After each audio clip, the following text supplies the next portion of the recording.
So for example, Kapshenga, when I see you and your group speaking, because you do have a group, speaking about hiking, and I don't know how many kilometers you've walked today and so on, and take that conversation and let's talk about another conversation that if it was a political conversation that's being had, it's going to be had with you and this particular group of people who most likely think the same way that you think. And this sort of shuts out the perspectives of other people who have an opinion about it, but they can't get into this bracket. You know, the rest of us who can't hike, who can't climb mountains, cannot fit into that conversation. Who has the microphone so that they can, okay, there's a gentleman at the back, and I'll take one late. I can see the Netflix chocolate eating crowd feeling bad. That Please, I leave it to you to make a decision so that it's not on me. Robert, you can speak as he takes the mic. Just hold on. Maybe the thing about this technology and all this stuff aside, and I'm going to put someone on the spot in the audience. I think I've not met her before, but we've interacted. I think there's somebody called Agatha. I think Agatha is here. Agatha. Agatha Twaire. Yes. You've not met Agatha before? No, but we've spoken a lot on social media. You see, this is it. Yeah, this is my echo chamber. But the one thing which you're challenging me about is what Agatha, in my view, represents. A very simple but very difficult human attribute called courage. And if anybody in your generation represents courage in journalism today, it is Agatha.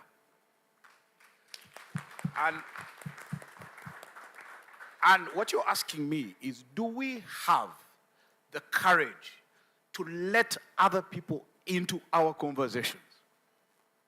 People who disagree with us, and still allow them to say what they have to say, or those of us in supposedly prominent positions, can we diversify away from our... Agatha doesn't have to do what she does.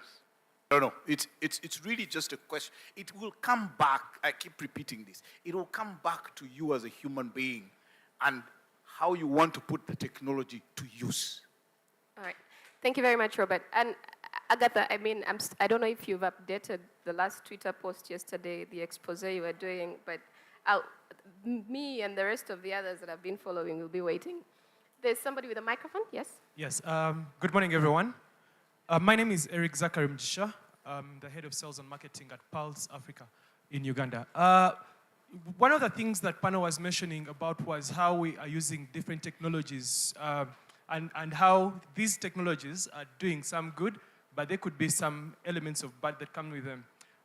A week ago, I was listening to an episode of The Intelligence by The Economist, and they were narrating how they're using Wi-Fi signals to detect if elderly people are falling down, if they're getting shocks, monitoring their health. But again, the same technology could be used as to spy on anyone, in anyone's home, because governments can do that. It's happening in Russia. It's been, they're currently doing tests in the US. So my question to the panel is, we know some of these technologies do carry some hidden elements that come with them, but again, they are still useful to us. Like we just that example of how wireless signals can be used to save lives, can be again used to spy on you and what you do on in your daily lives.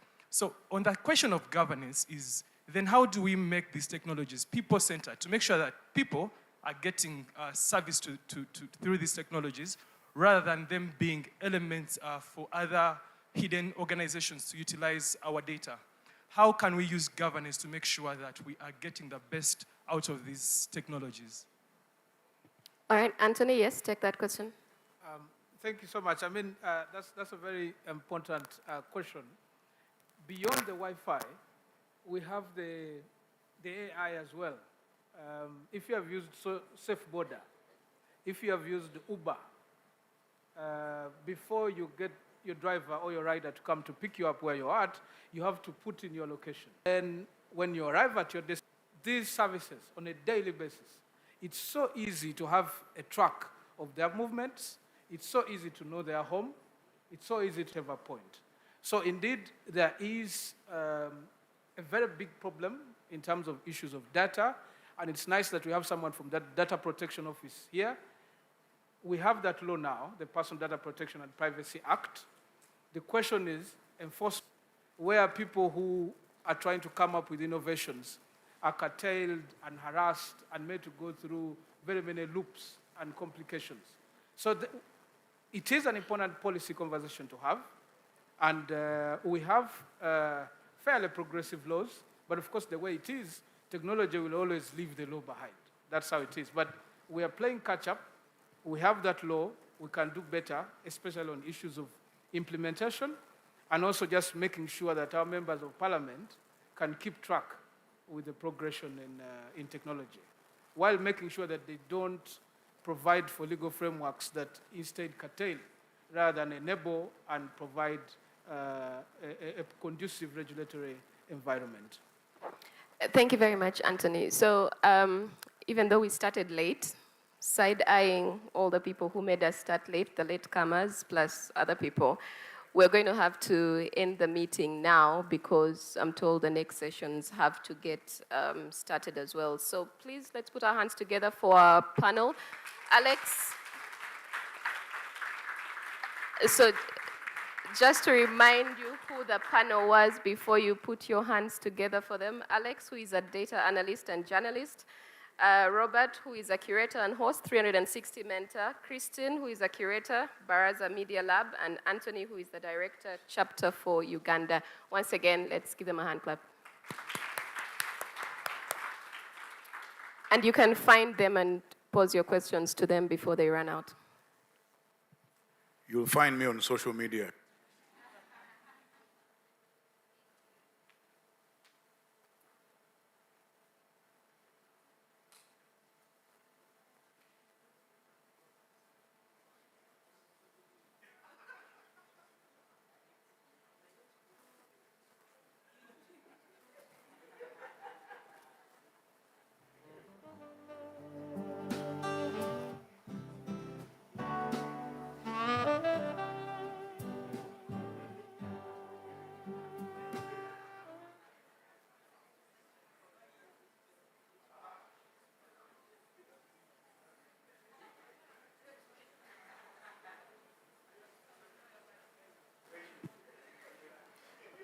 Hi, hello. Thank you so much for the panelists that have been up here.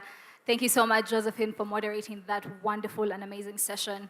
So right now we have 2 sessions going to be taking place at the same time.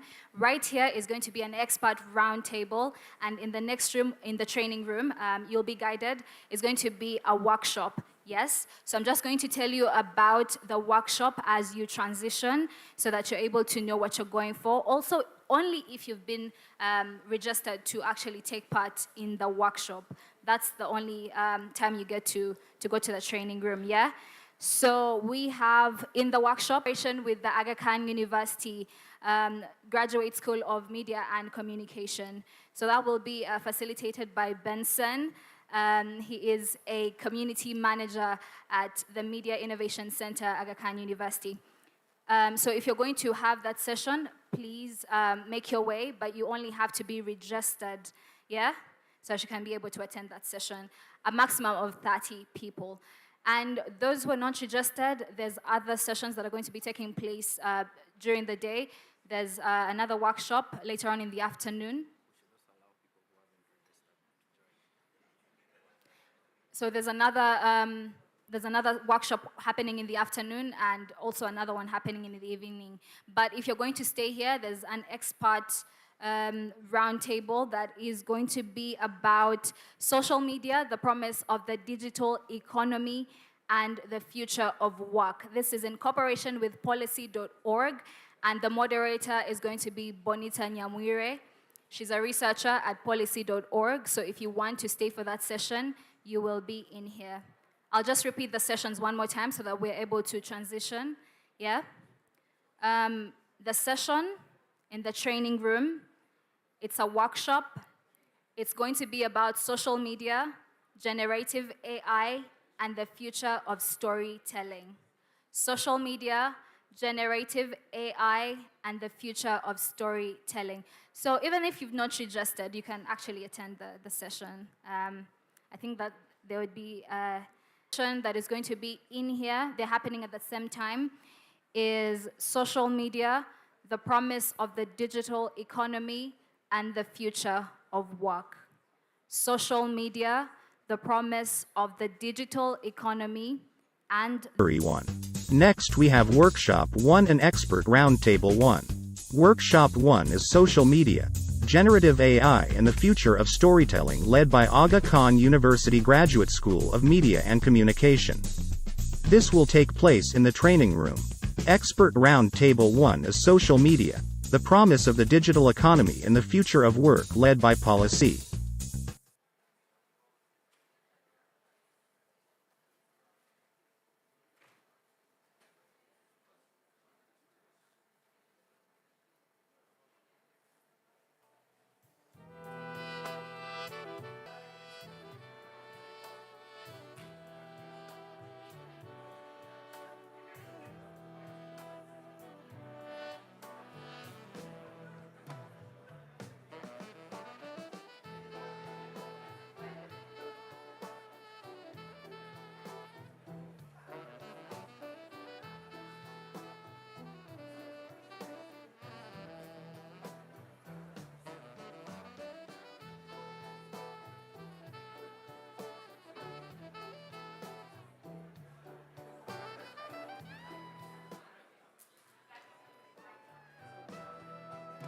If you're still looking for where to go, just a bit of emphasis.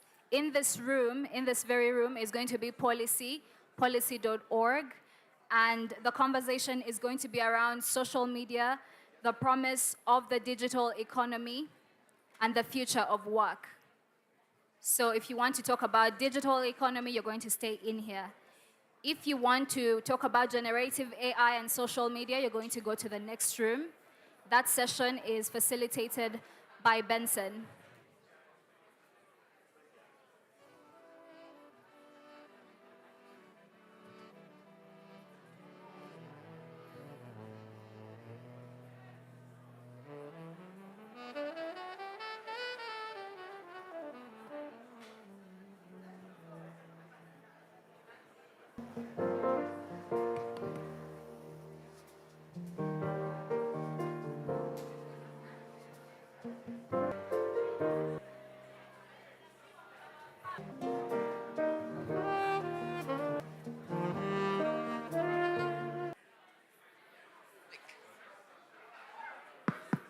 Mic check, mic check.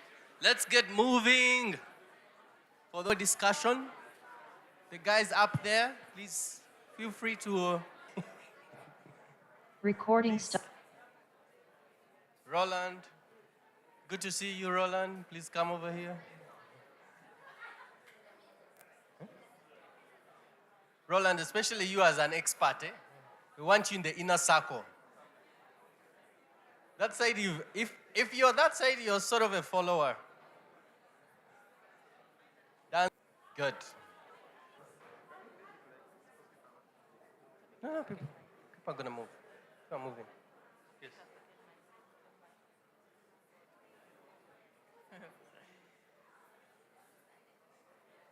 Hi everyone, it's a round table, so let's try to move in and be round.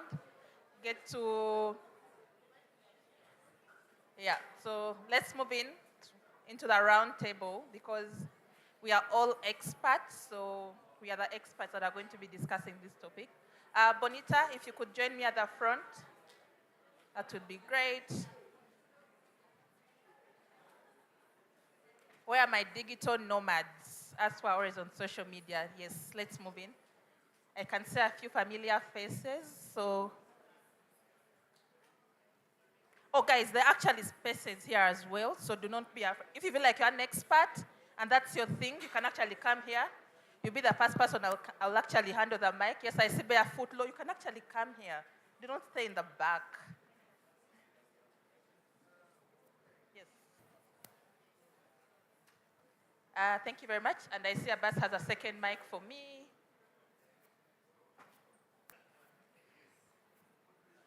right. I feel like, guys, you're looking at me and you're thinking, who is this person who is bringing us closer? So on the internet, you just type policy.org, then you'll see our website. But the organization is called Policy, not policy.org. I thought I would clarify that. And why I'm bringing you closer is because I do community engagement. So I love communities. I love talking to people. But this is not my show. It's Bonita's show. My job is, so Bonita, you can take it over. And also, I'll be the person who moves the mic around so that all us experts can contribute.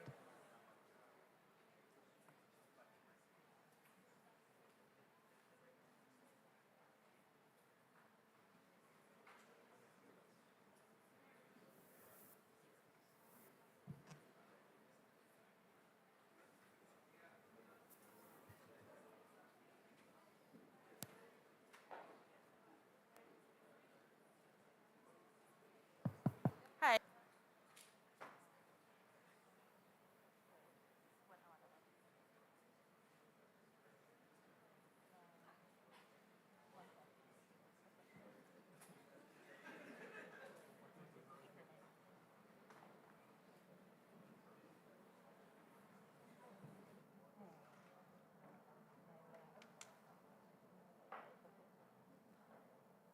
Thank you. Thank you very much. You're kind. Okay. You're very much welcome to this session. My name is Bonita Nyamwire, and I work for policy in the research department. I do research policies, so it comes from poll and then use the information to change policies. So it's policy with double actions that everyone knows what social media is. Maybe we know social media is WhatsApp, is Facebook, is Twitter, but maybe we would like to look into more and understand what social media is. And so, yeah, thank you very much. My name is Mutao Eric, the content lead at Razi. So to me, social media is different communities. This could be from content creators to developers to writers and to the different platforms are connecting them to a unified communication or goal or means of interaction. Yeah, thank you. thank you, Eric. Somebody else wants to supplement? Yes, please. My name is Charity. I may define social media as a channel through which people can connect, network freely without interruption, without anything. A space where someone It's also added that facilitate the creation, the sharing of information, ideas, interests, just like our previous panelists were talking about. They kind of actually preempted our discussion. And so these include all the examples that you know: Facebook, Twitter, Instagram, TikTok, LinkedIn, YouTube, and etc. And these, we use them on our digital devices, the smartphones, the computers, and so on and so forth. So I want us to look at, as of January 2023, the Ugandan case. We have about 2.05 million people using social media, which is about 4.5% of the total population. That is 2023 as of January.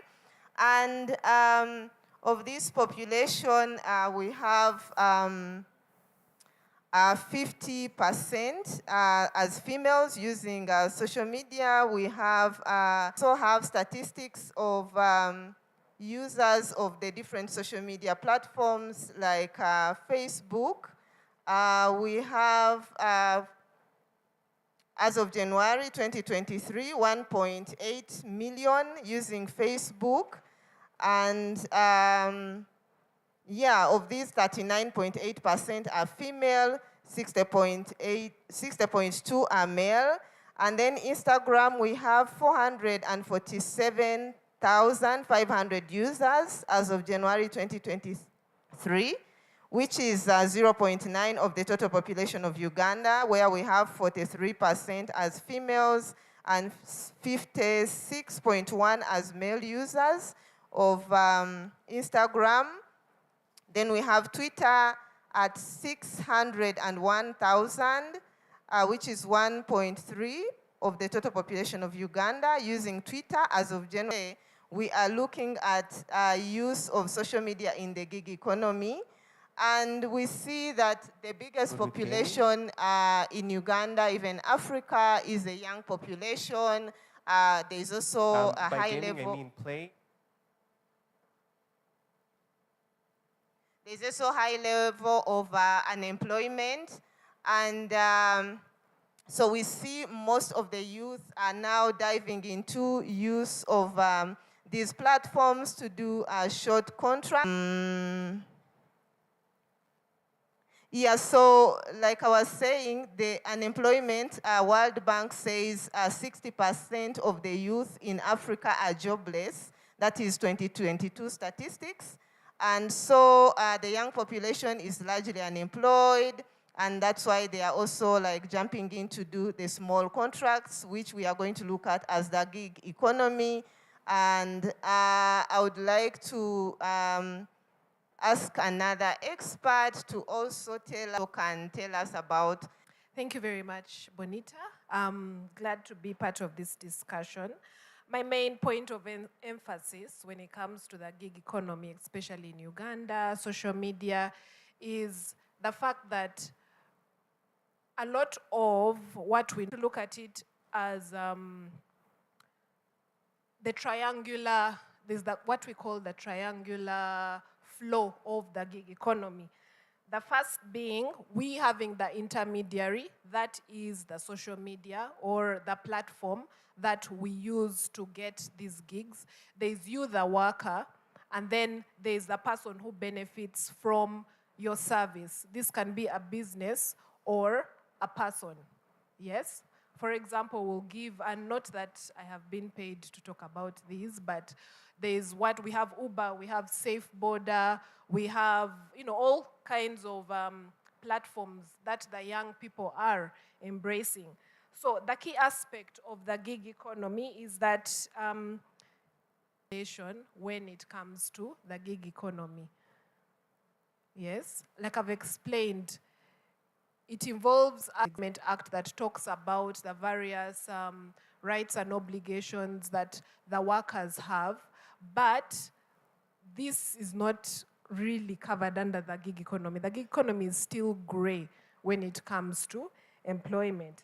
Now, social media, we use social media a lot to advertise a lot of our services, to bring out the fact that we as individuals are in this service, but are we protected when between the worker and the intermediary is usually governed by the contract describing the terms and conditions of the workers participating in this particular process. So it may involve granting the intermediary firm the right to supervise, discipline, or discharge the worker in the event that they feel that they are not part of, they don't fit the description of what the intermediary is pushing for. We have, they can actually prevent you from using this particular platform. Then it can also, the worker can also bear the risk in the event that the platform is down. They are the ones who actually bear this risk, you as the worker. Penina talks about the contracting process in the gig economy. Most gig economy workers, they do not have contracts. Maybe if they are working on platforms like she talked about, it is just terms and conditions that they are just checking and then they go on. However, I would like to ask another expert who owns a place where there are many giggers to also tell us about what she has seen in the gig economy as the youth mostly engage with social media, but also in the gig economy. to share her experience briefly, and this is someone who works with a Design Hub. Yeah, I know that at Design Hub, it's a huge place for those who do not know Design Hub. It's located in Bugolobi, and it's a huge place where very many people gather, and they do a lot of gigs from there. Yeah, so I would like to share her experience about the giggers that gather around Design Hub. Please take it on. Can I make a disclaimer that I really had no intention to speak? So I feel caught off guard, and I've also not had coffee yet, so my brain. Anywho, my name is Jean Maki. I'm the managing partner of now Circular Design Hub, but the world still likes us to be Design Hub Kampala.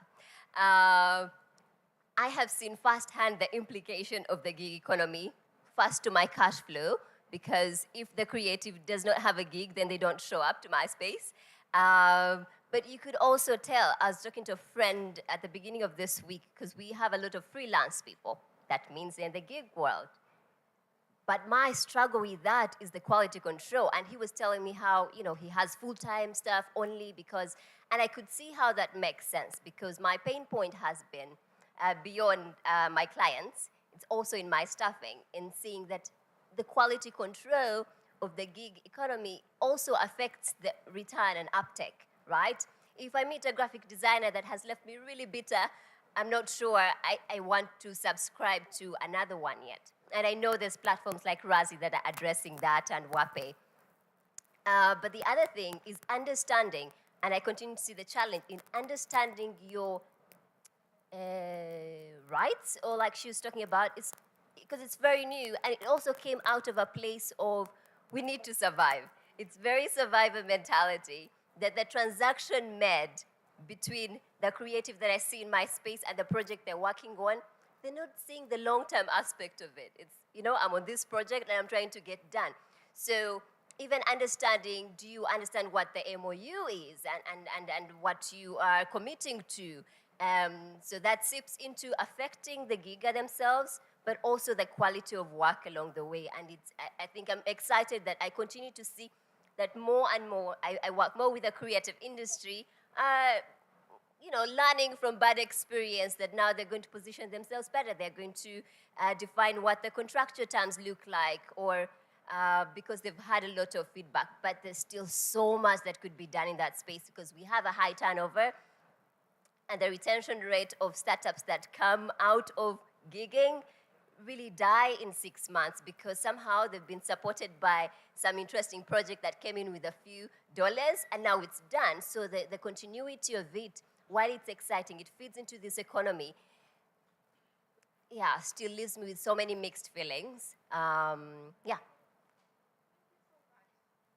Thank you so much. You see, even when I caught you off guard, you still had something to say. Yeah, thank you so much, and I will still catch everyone off guard who is here, because we are all experts. We know what's going on around our country with the gig economies. So Eric from Razi also wants to supplement. Yes, thank you once again. So personally, I believe since the past, the employment opportunities have never really been enough compared to the number of students in Africa that are graduating every year. Never been. So just because COVID brought a bigger light on the gig economy, but I think even way beyond, before COVID, people have been the gig economy, right? Have been giving it a different name, Kuiriba. Kabushenga, while he was speaking, he said, yes, you understand? So the pros and cons, I love that COVID brought the gig economy to light, right? Because now you can Kuiriba officially. You're not seen as a con person. It's like official. No, I'm in the gig economy.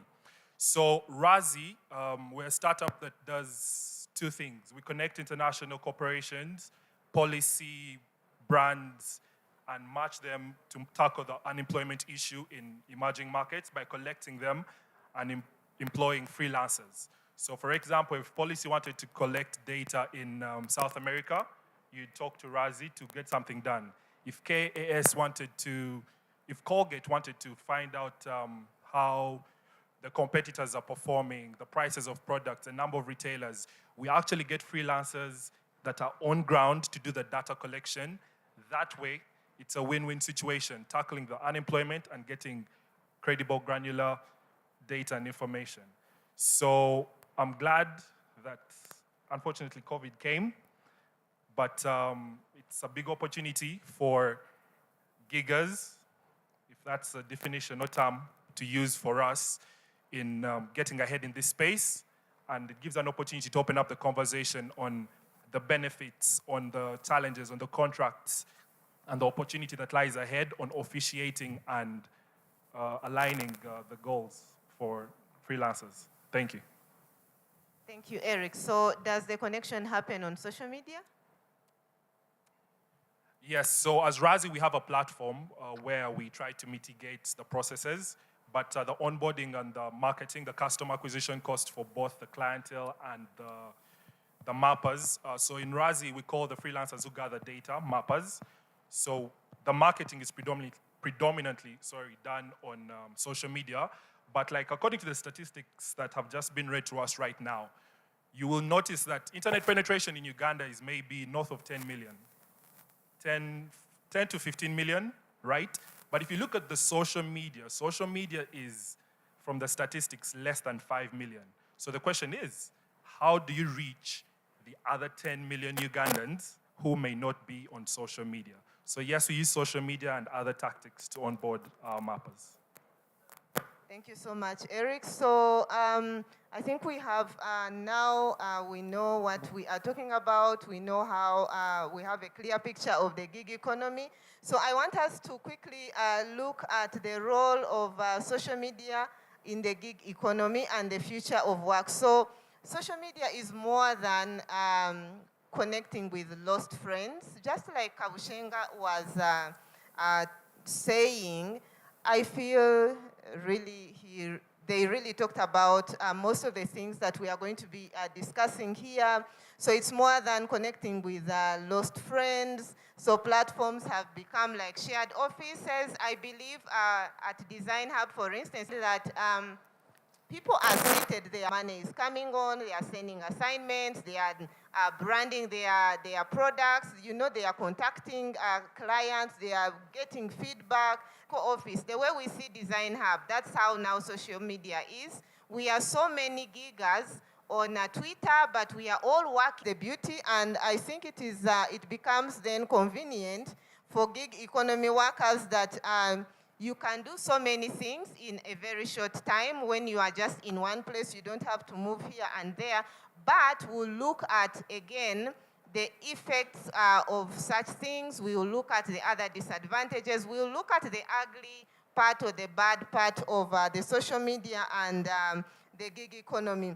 So the giggers connect with clients, with employers, with customers. You know, they look at jobs. They use the social media to look at who is giving feedback, who is giving comments, who is supplementing, and then they use that information to improve their work. But also some use that information to get more clients. Who is liking their product? And then they use that information, you know, to tailor again the product to the needs of the clients.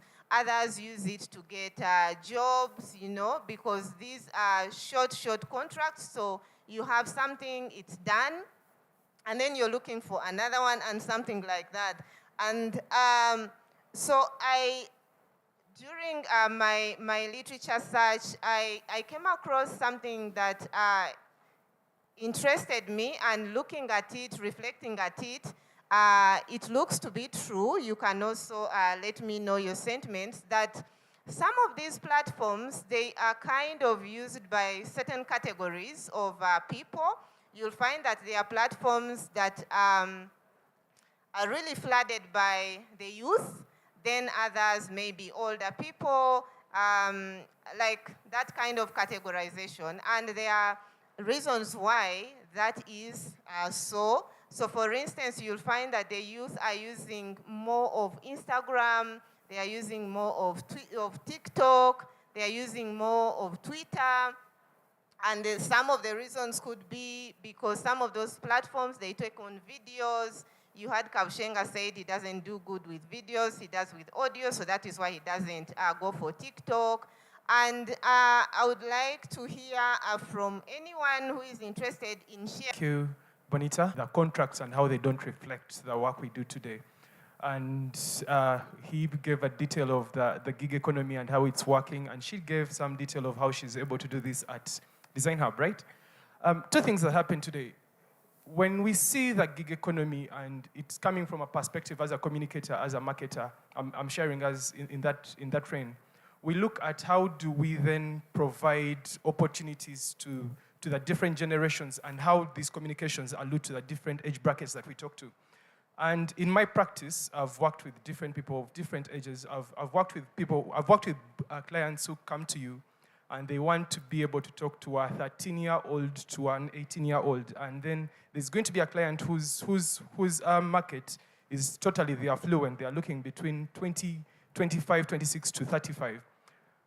When we look at how we tailor these communications to them and how we are able to give relevance and market value or business value to the people that we are working with in the gig economies, we try to focus on how do we then curate audiences that are fit for them. How do we be able to contribute to the narratives that they want to really build up. And before I blunt off that topic, I want us to see how then are we able to use these platforms, and alluding to what she said about contracts and how the Employment Act cannot cover that. Because I believe now when you look at such practices, you're not employing someone, you are giving them a business contract. So you're looking at discussing contracts outside the Employment Act. You're looking at more of how are you contracting with this person as per the Contract Act. I think the Contract Act of 2012, something like that. I don't remember the ages. So yeah, so we look at how do we then work with these people within existing policies that support us. And it would be key for us to always understand the difference between consultants and employees, what benefits they get.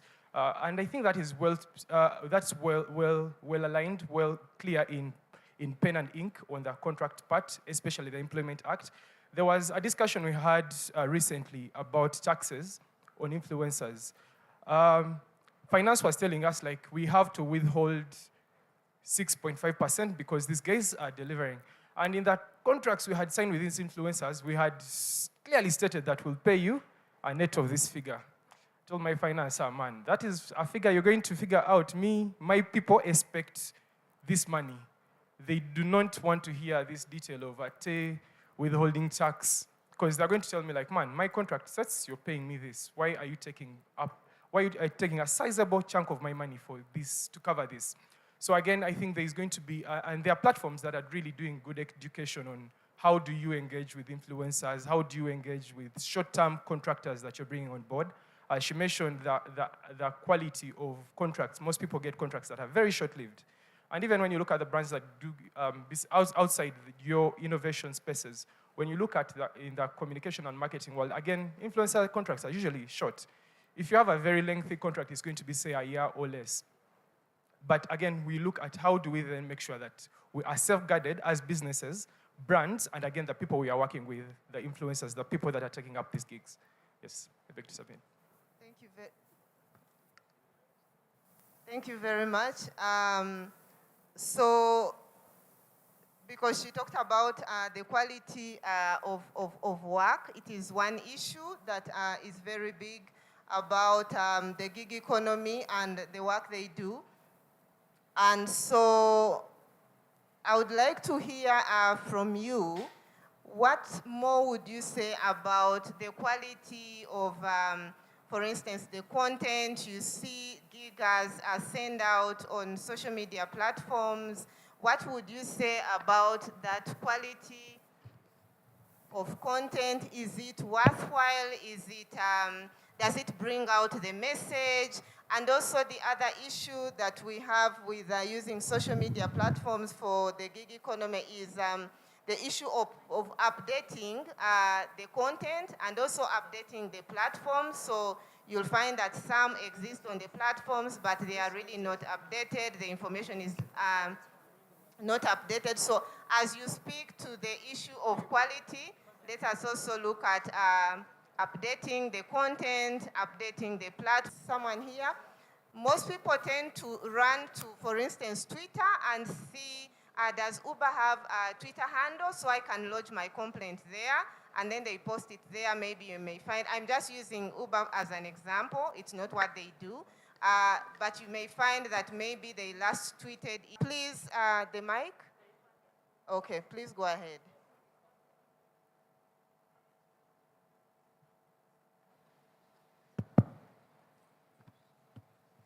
Thank you so much. My name is Agaba Nelson.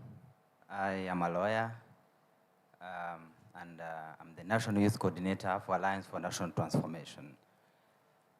One, you just used an example of Uber, and which also cuts across. These are services we get online. And it is also killing many businesses online. For example, you order for a car, and you see it is a UBF, Wish.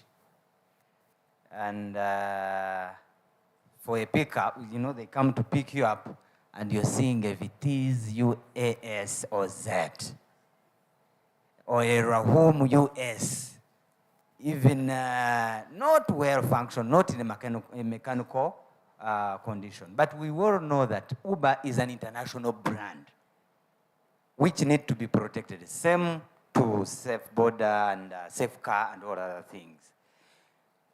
Even, let's say, those who do sell clothes, shoes online. You make an order of something, it's pretty, you know, well presented on the pages. Then you can't even fit, or it can't even fit. Here is what we call fit for purpose. It is not even related. So it is killing the business. It is killing that business. It is also killing the space for young people to earn, because that's the only way where young people don't pay rent. That is the only way, even where you evade tax. But also, you know, when you mentioned about the gig economy, then I remembered I'm a tax consultant as well. So there is an international, you know, whatever happens with our Uganda law, legal regime is informed by what happens at international level. There is, due to BEPS means base erosion and profit shifting by multinationals, and who have used social media to source income from countries they trade in and evade to pay tax in those countries. So they end up shifting the profit to their countries. Or, like we all pay, we give income to Netflix, we give income to Google, we give income to all those multinational companies who trade on social media and using the spaces. What will happen, because there is action point, action one, pillar one, under the base erosion, which says alternative or on how to address the tax challenge of the digital economy. So I don't know, somebody mentioned now, they are saying they have to tax influencers, bloggers, probably how these legal regimes that may be introduced need to be to look like. Many things, if you look at on how our tax regime is shaped by such. Yeah, thank you. Okay, thank you so much, Nelson. And it raises a very important issue of taxation, as many people do migrate to do work on social media platforms, and that's how, and for musicians, and you know, and then there was, you know, noise, you know, coming up. So maybe in the future, we also expect there will be a tax eventually on use of social media platforms, I mean for gig economy workers, something like that. So I know URA is keenly looking into that issue, But definitely I would love to see, because as you introduce a tax, there should be a contract for someone working on the platform. You know, there should be fair pay, there should be fair other principles, you know, and something like that. So thank you so much, Nelson, for your submission. Yes, please. Thank you so much. I'm Kennedy Owor. Yes, Kennedy. Yeah, I gain confidence when I stand, so let me stand. Feel free. Yeah, I'm the innovation and advocacy lead at Legal Hub Uganda, and I'm also a lawyer. I want to bring this down basing on the things we see every day in our lives and examples we have. I'll make some comparative analysis also on my experience in other countries. Now, we have something in Uganda called Gigi. It's an app. There are agents that deal with us.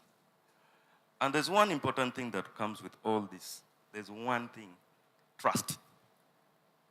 Trust comes when identity is secured. I need to know the person I'm dealing with. Either I've known you for a long time or we have met and previous dealings have been good. Now, I see one thing that affects our quality assurance in everything we do is that we don't have trust. One. Two, by nature, Ugandans are poor, want to eat you once, eat big, and not retain you anymore. I met this when I'm dealing with, when I returned back from my master's, I was actually looking for a place for rent. And the best place is Gigi. When you go on Gigi, you find people that their identity are very anonymous. You don't know them. But the term down there is, you first pay before you've met them. You first pay for seeing before you've seen their house. That's it. That's the first thing they want. So you call them and say, have you deposited? This is my number, first deposit before we meet. I'll tell you where I am. And it happened that I was actually banned. I paid the person 150,000, and the phone went off. Now, this is a trick that I have because I'm more of an expert in innovations and so forth. So this is how I get people and get to know the information. If you're a strange number and I need to identify you, I first try to send you mobile money. That's when your name will come. I'll know who you are then. So when I do that, the name of the person on the phone call and the money you've sent, the number you've sent the money, does not relate with the name of the person of fraud coming in. And nobody wants to deal with a fraudster because we all don't want to suffer the losses that comes. Assume it's something to do online. So where do we see the way forward on some of these things? I want to take a very good example of how the legal profession works. In the legal profession, there's something we call holding out. It's a vice. It's not something on a number of cases when you go to court, judges are comfortable asking you, counsel, identify yourself. That means you need to show your practice certificate. That means you have the license to take that gig, but also you need to be someone who is identified to do that. Okay. So how about who we are working with? So that we have a proper feedback mechanism. I went for my exchange program in University of Oslo. That's in Norway. And I was in a room, and I think something broke from the room. I needed it to be fixed because it's a cold country and I could not get hot water. So I just simply wrote an email. I wrote an email. As long as I sent and I still got back on other things, a reply came instantly. And in no minute, there were people there to work on it. The people that actually are their agents. So the issue is that now this comes back to our personal conduct on our characters. How good are we with communication? How fast are we at making replies to complaints that come from the people that we provide service for? If those are properly established, then we shall have fast in the gig economy, and we shall be able to leverage it well. Thank you. Thank you very much, Council. Eric, quickly. Yes, please go ahead, and then we'll have Eric. Good afternoon, everyone. My name is Abraham Banadawa, and I'm the CEO of Level Africa. And a few of us back here were discussing something that we thought needs to be discussed when you talk about the gig economy and the digital economy. And this is where the promise of the digital economy starts to break down, because there's a latent tax or penalty that if you're in the digital economy in Africa, you pay when you're trying to access foreign markets. There are very few payment processing options if you're dealing with clients, international clients. You pay higher fees than any other region in the world. And considering the fact that you might be delivering top class, even better than top class service, you end up being waylaid because it's just too difficult to work with you based on your geographical location. So I think from a policy perspective and an industry perspective, this is something that needs to be discussed, and people can mobilize behind this push, because there's no reason for PayPal Europe to have different features and different rates than PayPal Africa. And so many people are talented, but they can't fulfill the contracts that they could get, because when it comes to payment, it's a stumbling block. So thank you very much. Thank you very much. Thank you very much for your submission. Eric wants to, okay. Eric has allowed you to speak before him. Okay, thank you so much. My name is Ahura Ivan, and I am from the Alliance for National Transformation. I have two things that I would wish us to put a lot of focus on as regards the gig economy and the future of work. It's a misconception, and I have also heard us here say it, that a gig economy is an economy of convenience and survival. There are a number of countries that have developed through the gig economy, and having the gig economy highly effective and highly regulated and highly organized. Because the money that these people make in the gig economy, you may not even make it in the real economy in terms of profit, because what you invest is way bigger than what this person on the gig economy invests. An example is this. There is this app called Hotel.com. You book a hotel anywhere you want to go. These people are somewhere in Europe. They will secure for you a room, but on every amount you pay for your hotel or your hotel fees, they have 10% of that amount. This person doesn't even know the price of a brick that constructed that hotel. Even doesn't know the price of a pair of bed sheets. But he's making 10% of the money from that hotel. Now, I think I had colleagues from policy and all of us here, we should put government to task to organize and see how we structure the gig economy from it being an economy of convenience. That we can even have someone who goes into that economy as his professional role. That my profession, I work with the gig economy. I have innovative work. Because another thing you face is that someone is employed or works with Design Hub today. And I am a client, I am used to this person. Since he went there for convenience and survival, the next day I go to search for that individual, that person is nowhere. And maybe he did not realize the abilities and potentials in that economy because he didn't have the environment that could favor him to do that. So all of us here, I think we should be concerned on which policies we can come up with. Employment taken away or unemployment taken away, and also people earn effectively, not for survival, but for thrival. Thank you so much.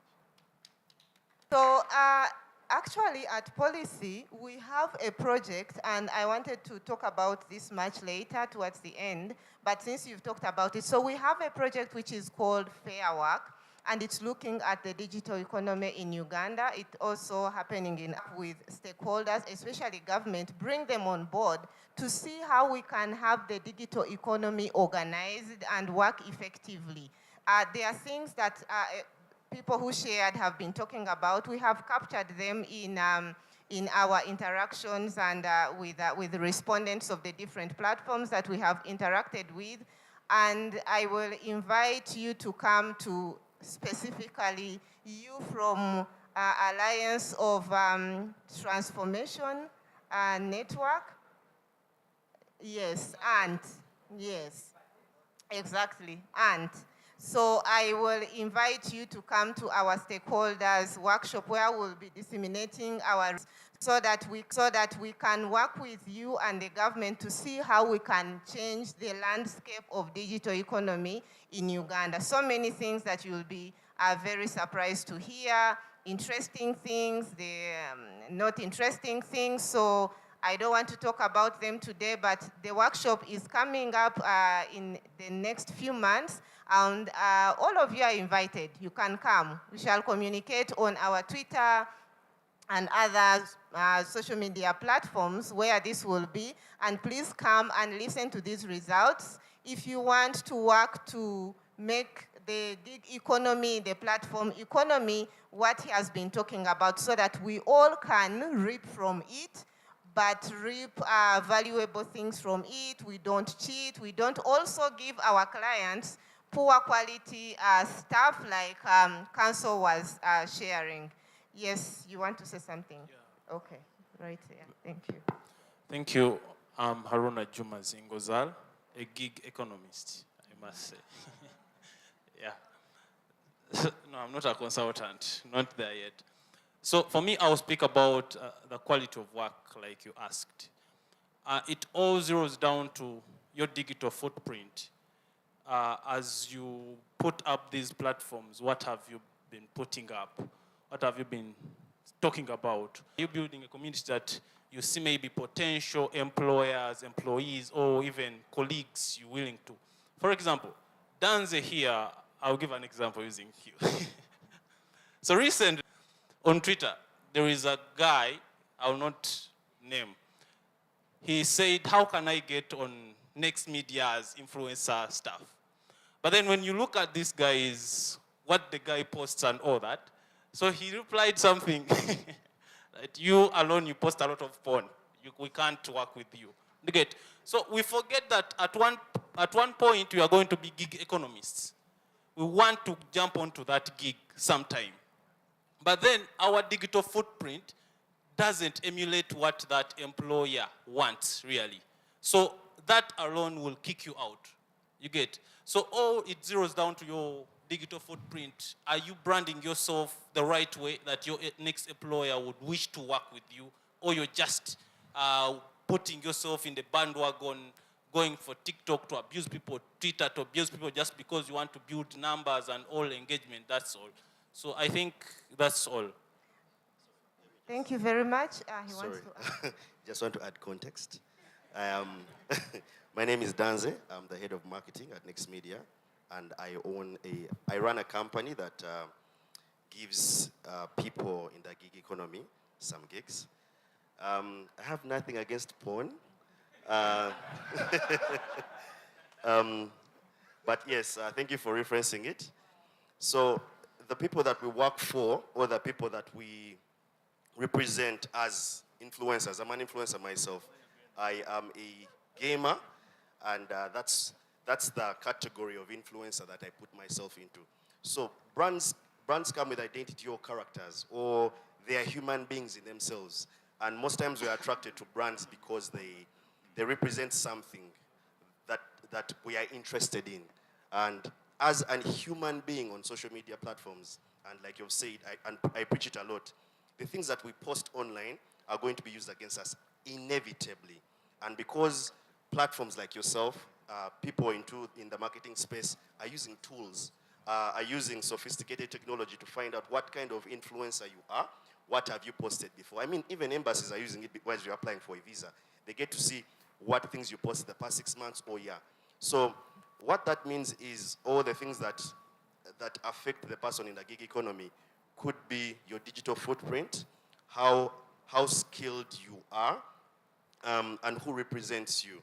I'll give an example. I'll try and touch on what she said earlier, is some of the startups don't last over 6 months. When you're given a grant, for example, or funding, and you're given a boost to kick off, most times these influencers do not skill themselves or give themselves capacity in terms of financial literacy. That's one of our biggest challenges. They rarely come to these conventions to learn about how to deal with money, how to invest, how to invest in skills like client relations. It's something that they really, really don't think about, because like you've said, you're going to a gig for, say, a week, they're going to pay you 100K. Instead of waiting to do a gig that fits within your persona or your clout on the internet, to do one gig that's going to sustain you for 6 months. So those things really matter a lot. And guys, remember, all these brands are represented by agencies, and they have a persona they want. So if you're out there bashing, being abusive, or posting porn, for example, but if for example, as a client like Pornhub, I will definitely employ that person. So yeah, let's be very professional, like the lawyers are saying. Guys are talking about articles in law and all those things. If that thing is standardized, it's going to be very lucrative. Because I guarantee you, last year I made a lot of money from influencer marketing. More money than that I make at my workplace, because I decided to segment, I decided to standardize, and I decided to be very respectful to the craft of the gig economy. Thank you. Thank you very much. Before we move to the next person, I want you to also, because he talks about financial literacy, but also social media literacy. So as you use social media in the gig economy, in the platform economy, do you get any training on how to use social media? Not only the digital skills, but content curation, things he was talking about. How should you write this content? What should you post there? Please add to your submission also something about social media literacy and training.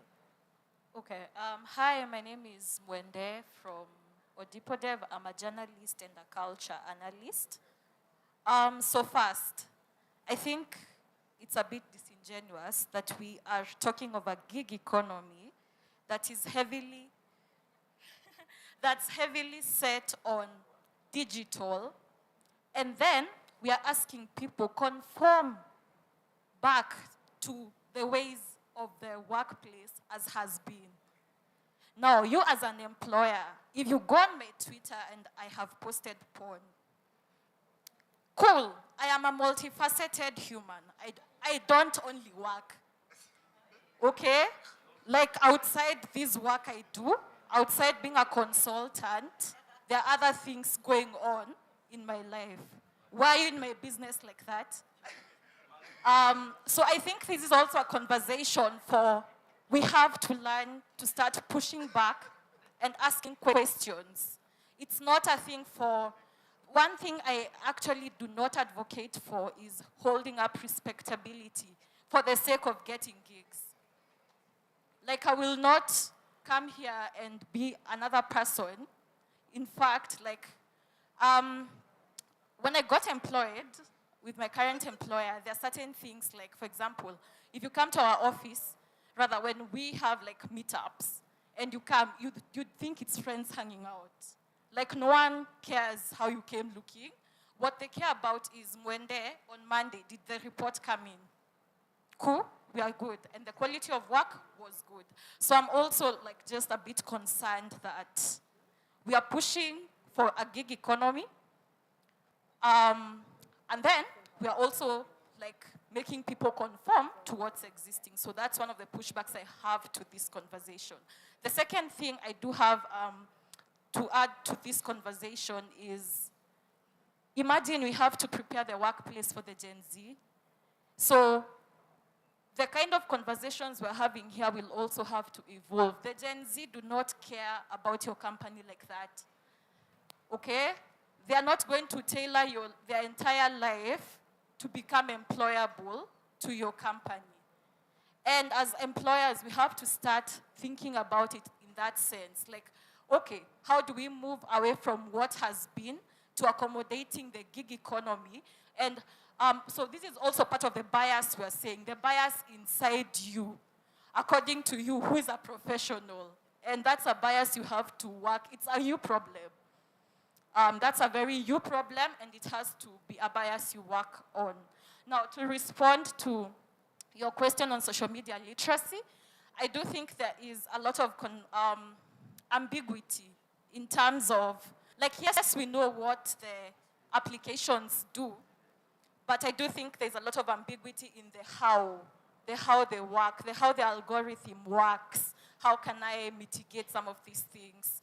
So in terms of social media literacy, I do think we kind of have a hang of just what the applications are about or social media is about, but we need to go a step deeper to starting to ask conversations for how are these things built, what data sets are being fed into these things, and like more conversations maybe around that. So yeah, that's my feedback. Thank you very much. Does this work? So really like your energy and your ability to push back. So some of the reality checks that I continue to see in my own life is the gig economy is highly dependent on pipeline in the professional space. And unfortunately, that's going to be a bit of a harsh reality. And I'm more interested in young people knowing where they're aligned to.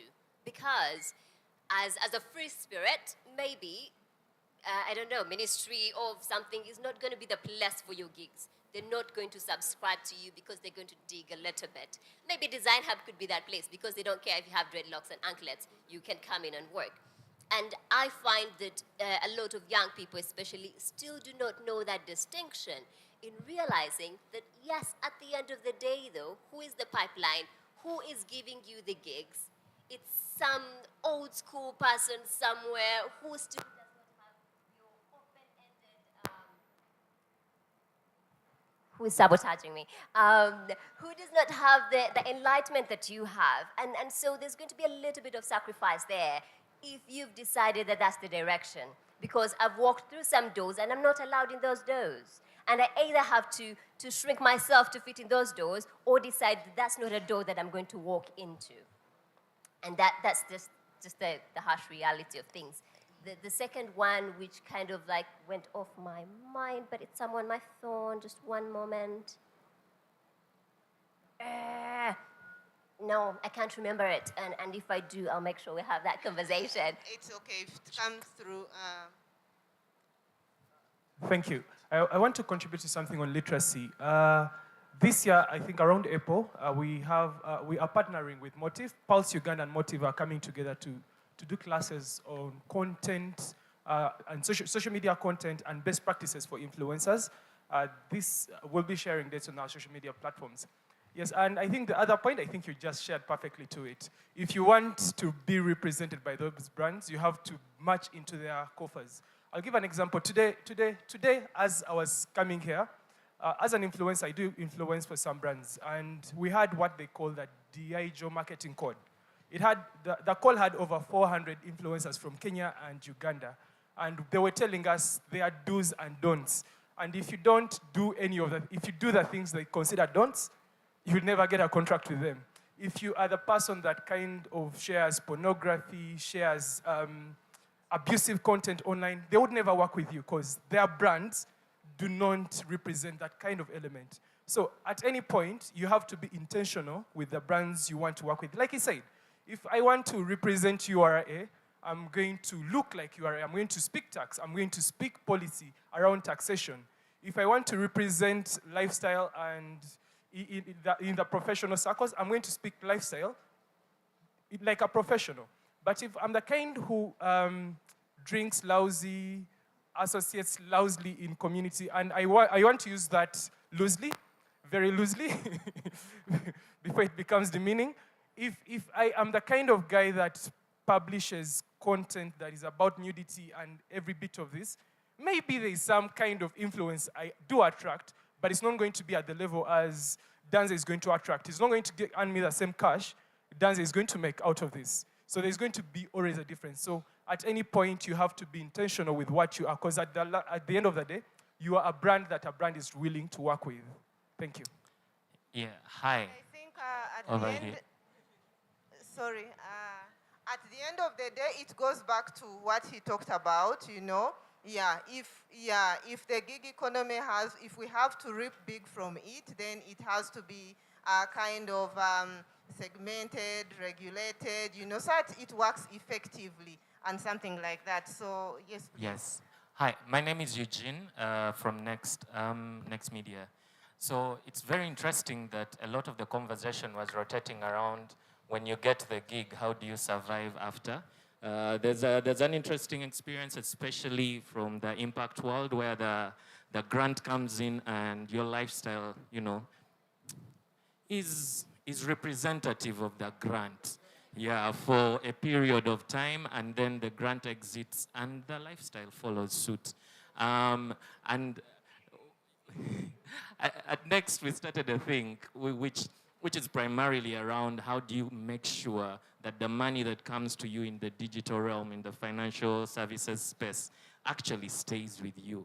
Yeah? So it's this thing called Better Steady, Be Better, and our goal there is to just let people know that there's so many opportunities that you can actually take advantage of in that space. And one of those is financial literacy, like at least in so many different shapes and forms.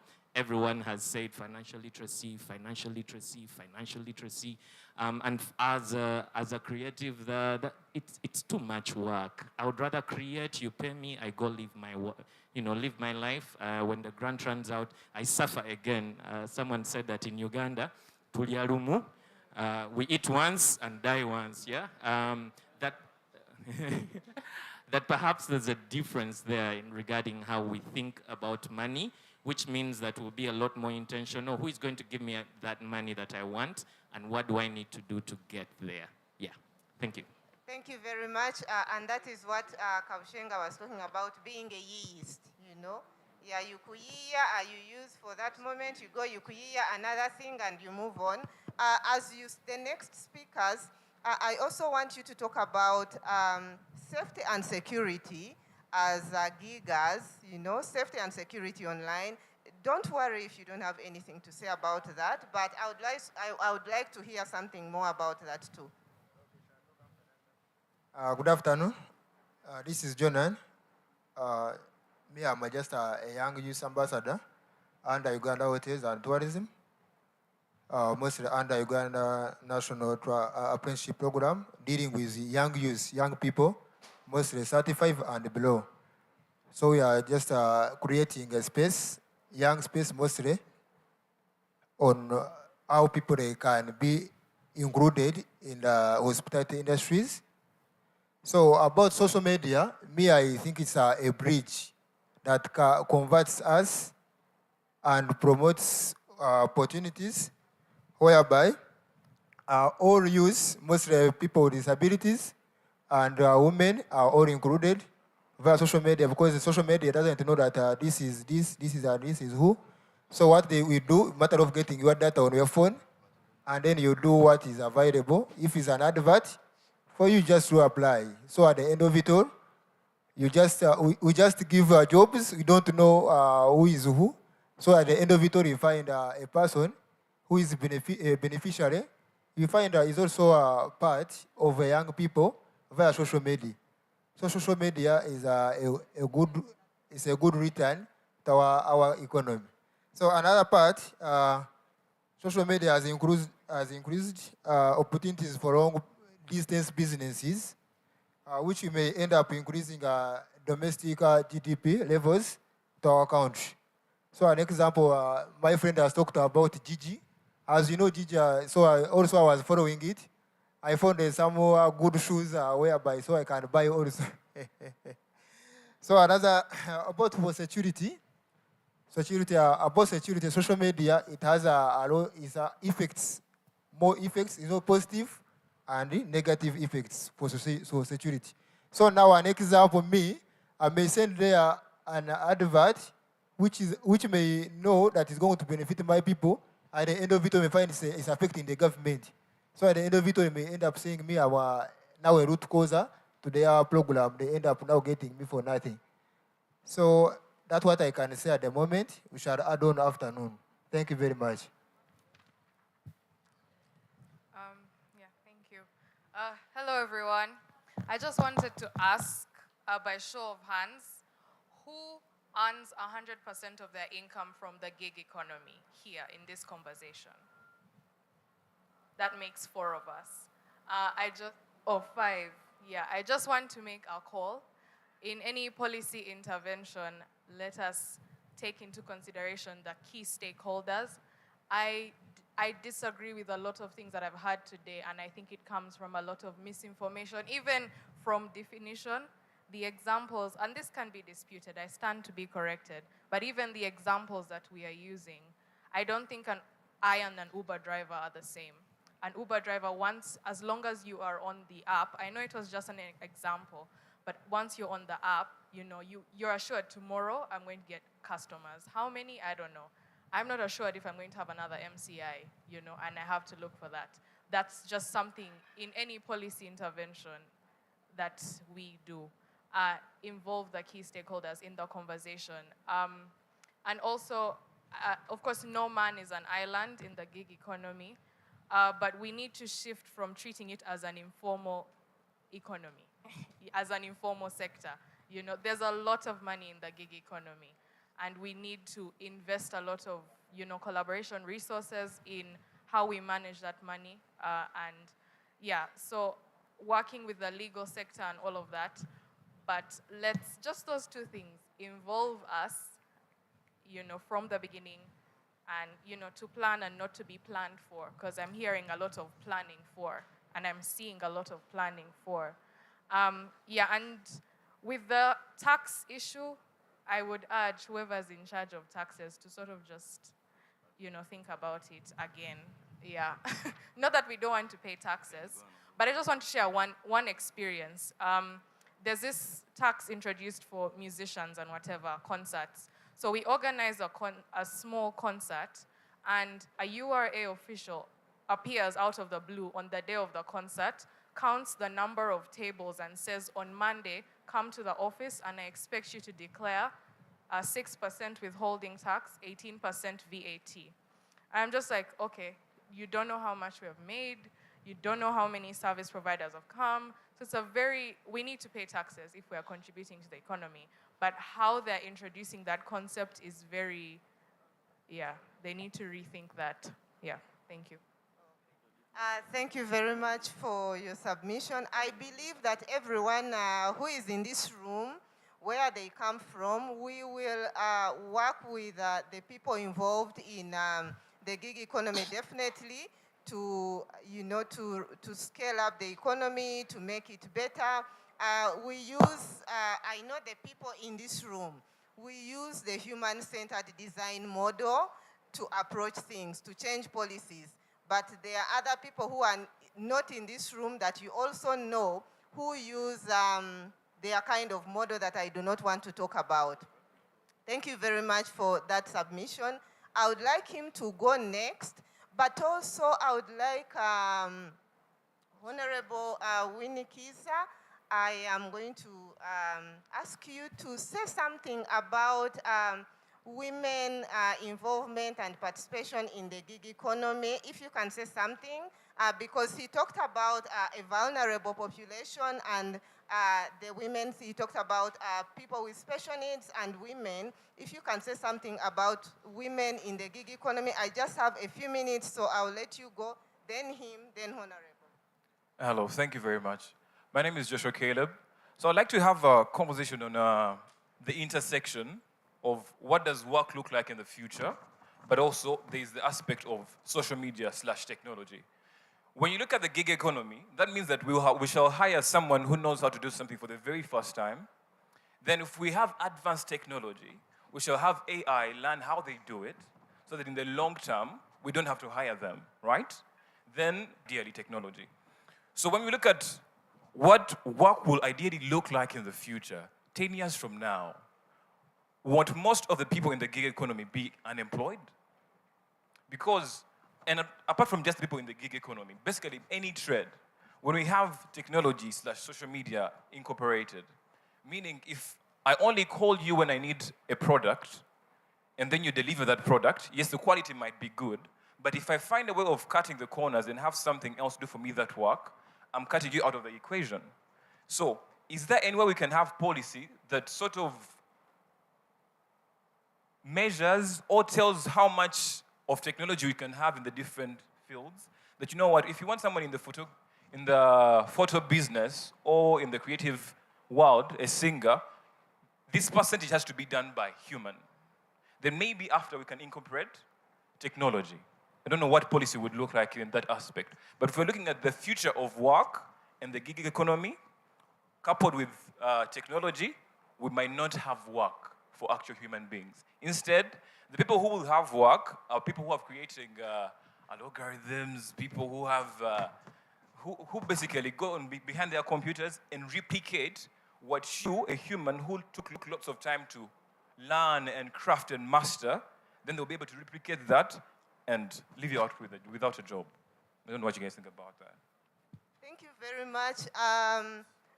He talks about very important things, and I know the policymakers in this room, they have taken note because I said, and you all know that the biggest population we have in Uganda, I believe you're still in the 20s, you know?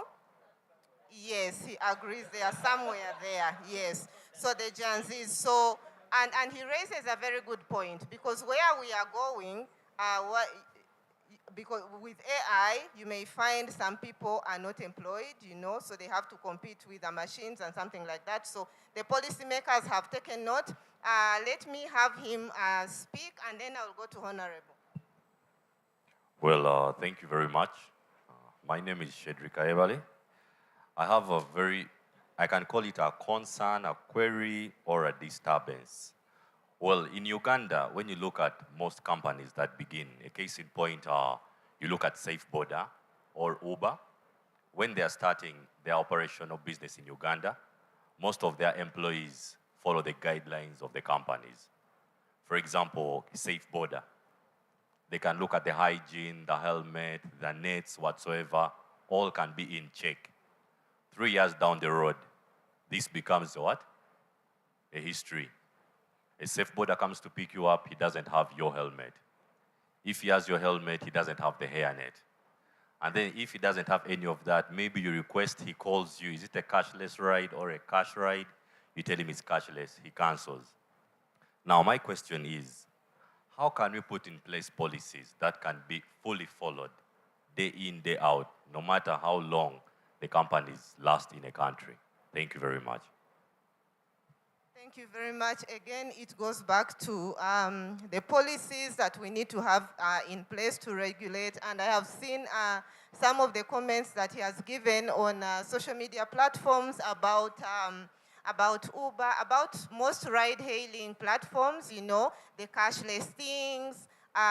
The cars are dirty, they are not clean. The riders negotiating, you know, off the app, that's a very big issue. I have seen that whole feedback. So again, it goes back to the conversation of policy making to change this whole landscape. Thank you so much. I, first of all, would like to say I came here as a student to learn, because where I come from, in the political world, and as a woman, we know that very few of the women know how to use social media. And yet, as women in politics, we have been crying out that one of the reasons why many of the women are not into politics is because of the commercialization of politics. Now, to me, I look at social media being the answer to some of those issues. In using social media, women reach out, and actually persons with a disability, they reach out to many people that they wouldn't have otherwise reached out to using the little resources that they have. And so to me, I believe social media is the way to go. When it comes to the gig economy, we the women should be the first people to actually talk about social media and hyping it most. Because through this, like my sister was telling me, she does Uber at some points, we get jobs without necessarily meeting bosses who we fear at times ask for sakes to give girls jobs. So in this, you will get your job without anybody interacting with you, asking for anything that otherwise would have put you off and making you not get qualified for the job in the sense of qualification.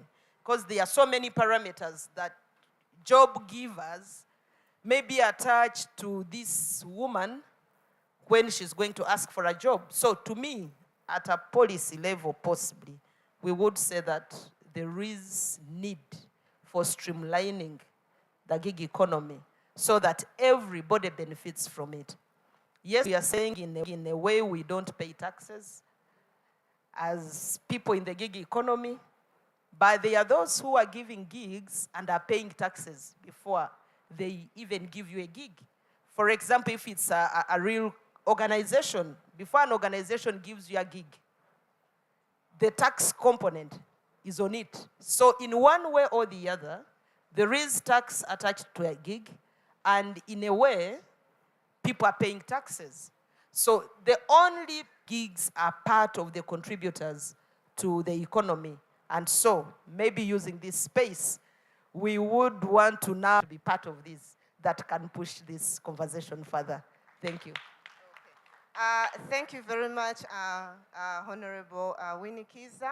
And my time, unfortunately, is done.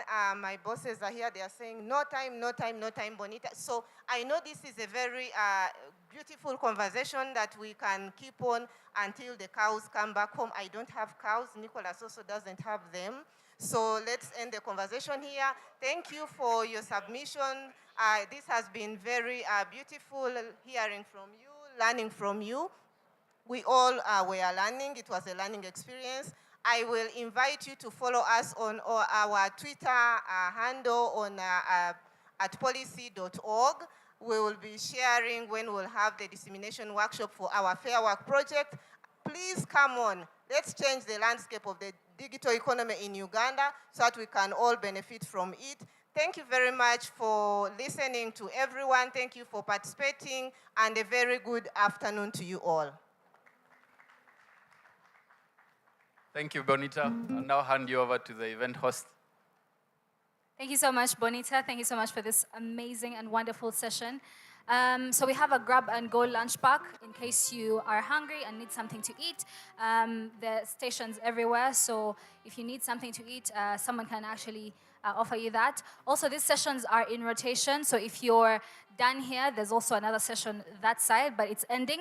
So we have a second workshop that is happening starting now, but also you're still experts and your expertise is still needed, so you're still going to be around to attend the next expert roundtable discussion. But in case you don't want to be here, there's another workshop in the other training room. So I'll just read for you what those sessions are all about. So the one that's going to be happening here, the second expert roundtable discussion, is going to be about open government and declining institutional trust.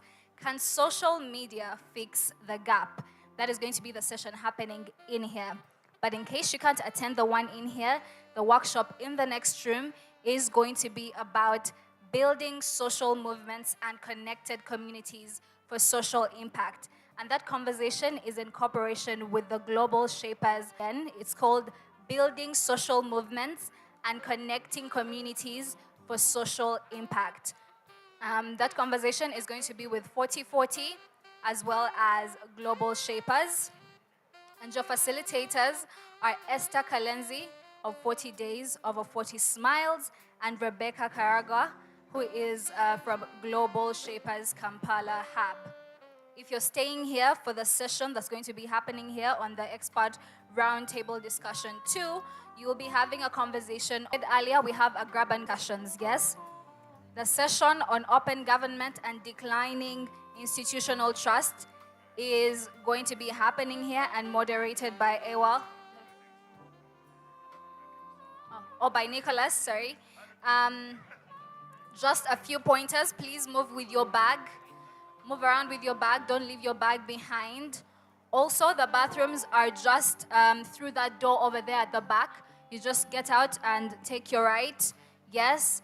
Then a special shout out to Open Signs Media, who are helping us partner KQ, that is Creative Arts, and they have generated AI content that is just outside in the corridors. You'll see their art and their pictures on the walls outside. Yes, we have interviews happening. If you want to contribute to this conversation online, where people can actually get to see you, you can pass by and get to answer a few questions. Like I said, these sessions are in rotation, so you are free to move within, stay here, or go to the next room, yeah? And if you're staying here, please keep a closed circle so that there are no empty chairs or seats. Once again, carry your bag around with you. Stay safe. Have an awesome afternoon.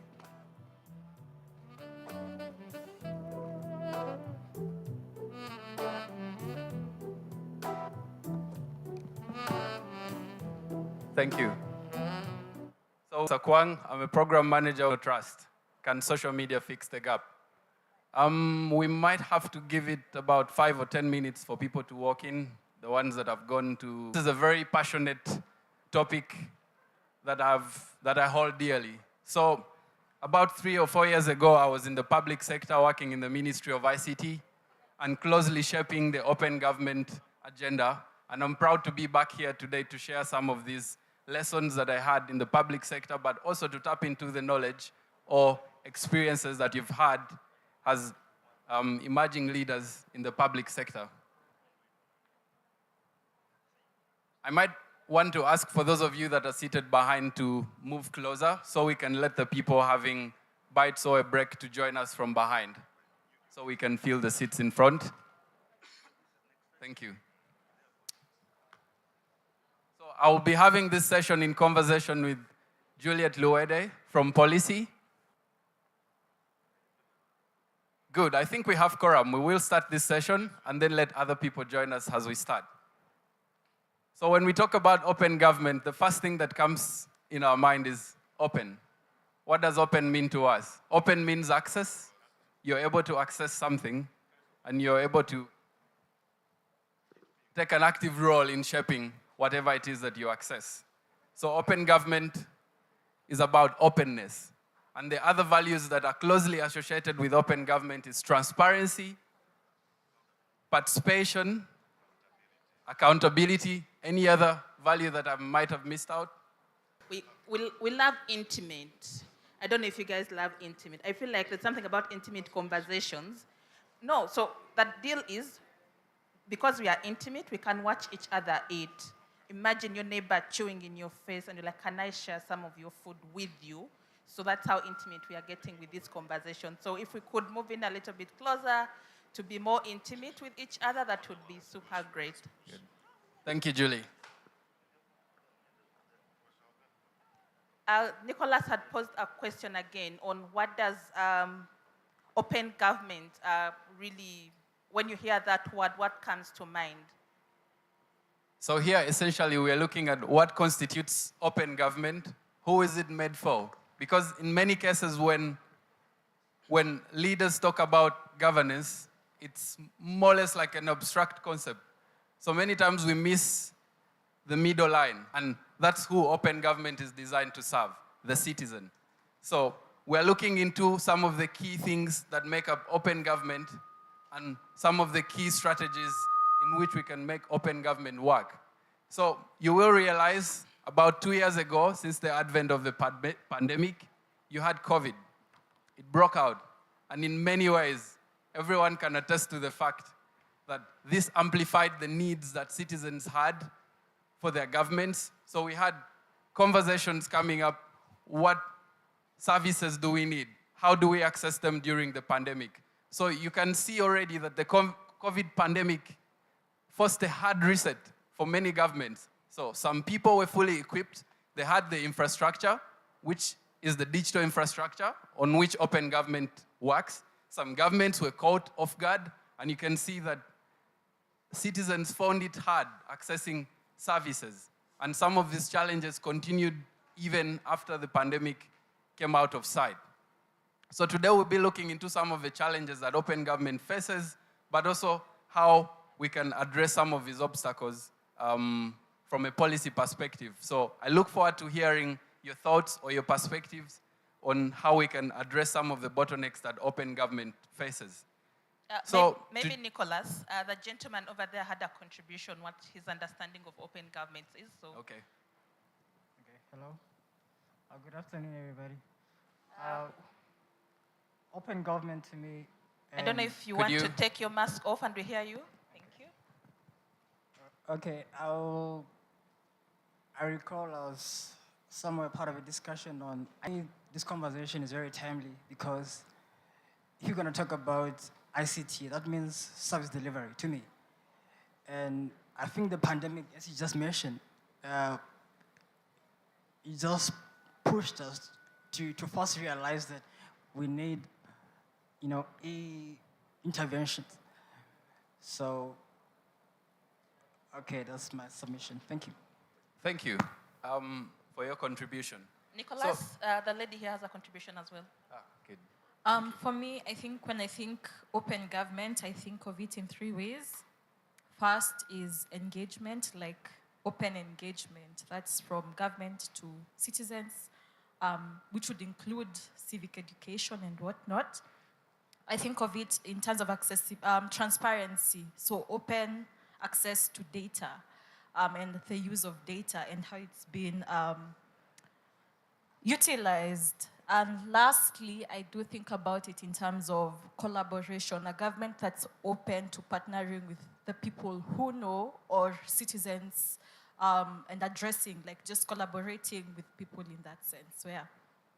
Thank you, Mwende. I have another question just to follow up with what you've mentioned in how people can use data to improve service delivery. You work at the intersection of data, and I would like to know some of the experiences, especially coming from Kenya, in some of the most creative ways or that government is deploying data to improve citizens' engagement, but also access to service delivery.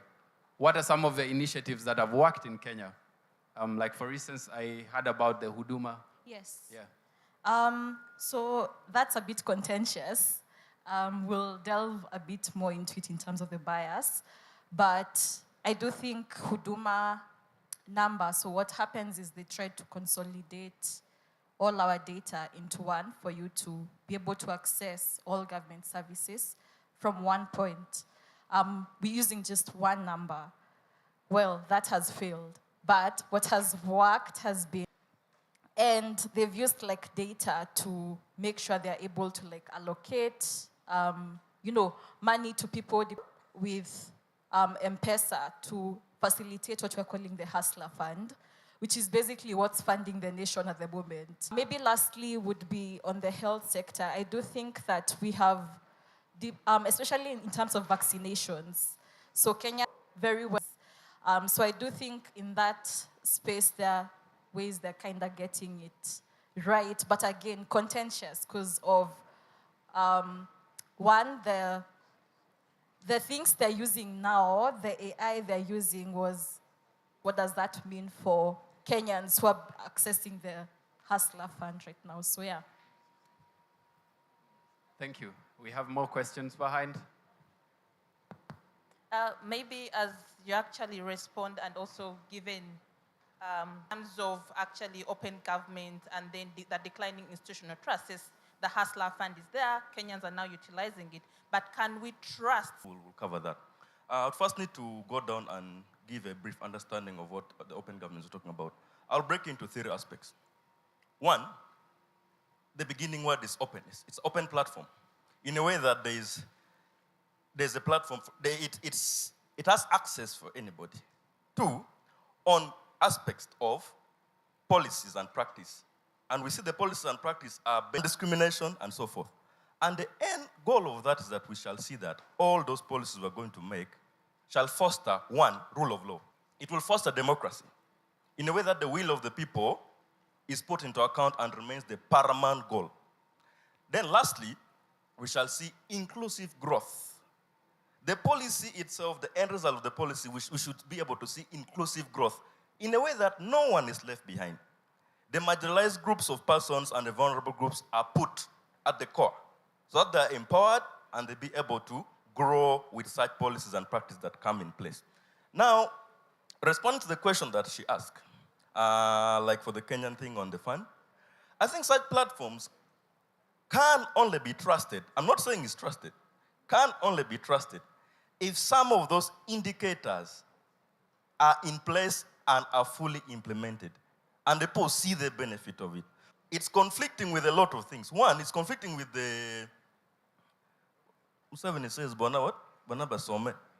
What is it for the UPE, that's for primary education, and USE. Now, that's another platform, conflicting with another platform. And the government says education is free for all. And then again, you're conflicting yourself by putting a student loan. The student loan itself conflicts with the state of scholarship, which many of us question how they got, whether they are merit-based or so forth. So I think if I hear somebody has got a state of scholarship, I would question, how did you get it? It's on a political ground. One. Two, you must come from the other side where we all know. I want to be very open of that. Two, now I've given two. Three, yeah, it depends on the technical know-how. And then the worst of all is the highest level of what I call insult and exclusion. The phrase scientist. You must be a scientist to get it. So that means if you're not a scientist, you're useless. I betrayed science. I was once a scientist. I betrayed it. I will not regret. I will survive without being favored. Then, you see all those conflicting with students' loan and a lot of things. I think any person who is reasonable will not trust the existence of such platforms because I think they are mad with I can call it Thank you, Kennedy. malice. Thank you. Thank you. Yeah. You raise a very important issue, especially on policy, because policy is supposed to be the thing that oils the agenda, the open government that we're trying to talk about. And in Uganda, Article 41 gives citizens the right to access information. So this is the basis of open government in this country.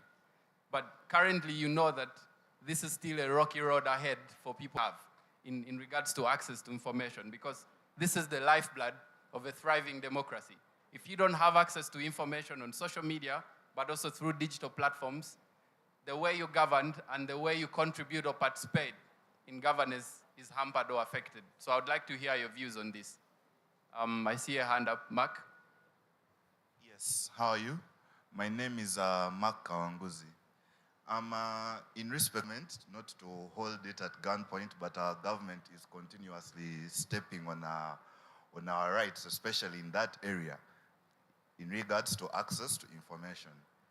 Every time there is an election, we know the internet is going to go off. We shall not know what information is coming from the polling stations. The ballot papers arrived in time as they're supposed to. People being allowed to vote or they are being shot at. Yeah? So I think that can be a starting point for us. What happened online reflect what happens offline. Maybe that's something we can also chew on. When we are thinking online, my mother is not on social media. Her realities and mine are different. Does what happened online reflect what happens offline? Thank you so much. Good afternoon to open governance, then connecting it back. To me, I think open governance would have been like democracy. In terms of democracy, where we have freedom of expression, where the medias are coming to express each and everything in terms of when the media are free and independent to express each and everything they like. But if at all we reflect it back during elections, we cannot say we have full open governance. Because all of us here, we know what usually happens when we're in elections, where social medias, televisions, We see how sometimes NBS, how it is, what is showing, it's not what is reflecting somewhere, maybe on NTV. So that controversy, at the end of the day, can we really say that there is open governance? And also the policies, if we come about the policies, yes, if we look at the rule of law, because what the Constitution says is not what being done. You've talked about the attitude. Thank you. Thank you very much. And I like that you mentioned the issue of the Constitution and tying it to policy. We have an MP in the House. He's right here with us, and I'll be very interested in hearing what it is that they're working on the floor of Parliament to make sure that they're improving access to information, but also improving the way the government engages with citizens. This is an open-ended question, so every expert is invited to contribute to it. Thank you, Nicholas. Good afternoon, everyone. I would like also to contribute to the theme that we are trying to discuss about open governance. When we speak of open government, what comes in everyone's mind is the freedom to express themselves, freedom to access any information when it is needed, freedom to participate in everything that they desire, as long as it is not against the law or it is not offending anyone's right. What a situation in our country. My brother, I cited out the election in regard to democracy. We have a situation in an election period whereby one person can come out to petition the Electoral Commission to bring out academic documents of one candidate running for presidency, and they are delivered within 2 days. Then another person comes out academic qualifications. We don't know if we have the right person having the right credentials to take over this country. But that is still there and lacking. We reach in a situation, you know, this election, the previous election, was dominated by the young generation. And one way they could tap or stop the greed and the yearning for power amongst the youth is to cut communication. And if you cut communication, it means that I cannot speak to someone from Isingiro. I could not talk to someone from Gulu. I could not speak to someone in Kampala. Meaning I had to concentrate within my geographical outreach, Kasanda, and I had to be there, where I could even reach by foot, because even the phone networks were off. But we are in an election that is deciding on who is to take the future of our country, whereby everyone would like to hear what is Busoga saying, what is Gulu saying, what is Arua saying. But if you keep us off the internet, we cannot access the results to do the national tally, because it is also our right. You have to access that information, but you have cut us off. We cannot access the DR forms from the different regions because everyone in their region wanted to try and to is right with what the people have tried for themselves. But that chance was denied, and we accepted that. Then there is freedom of press. We went into a scientific election whereby we had to express ourselves on social media. But we could not access some media houses because the audience it could attract to, and all the programs were bought off by the government. You have no hours. They can only reserve for you maybe at around 3 a.m. to 4 a.m. So you wonder and you ask yourself, which audience will I be speaking to? Which audience would I be communicating to? Which people will listen to me at 3 a.m.? Yet in the morning, we have to be in the field. So when all that is lacking in a country, there is no way we can tell the public that, oh, you know, we have an open government, you can come, ask, get access to any information. When we talk about the gap or the institutional breakdown and how social media can help to bridge that gap, a lot has been exposed. The rot in everyone's life has been exposed on social media. We have had the scandals in NSSF, whereby the board chairperson can even ask for 33 billion as their bonus from the savers' money. The minister asks for 6, is facilitated with the budget we pass in parliament, but they go ahead to ask on the fund, they have to follow and see how best can be implemented or be put to investment. We have had issues of the iron sheets. I cannot go without talking about this. The iron sheets. Right now, ministers have come out and bought iron sheets to pay back. But if you want to put that openness in the public, we need action. We need to see those ministers censured and declined from the government, from the top leadership. Because at the cost of them building for their cattle or animal, there is a life being lost in Karamoja of a person who was supposed to benefit from those iron sheets. Thank you, Honorable. And you make very interesting points for discussion. So one of the things that I would like to really put and ponder for thought is there's been a deliberate attempt to drive the open government agenda for Uganda. It's not cast in stone yet. It's in the Constitution, but to bring it home. So what's needed to drive and put the impetus into the legislation that's needed? One, to articulate the government's open government initiative, but also in terms of social media. How are public officials communicating with citizens to drive or bridge this gap that's still existing and widening each and every day?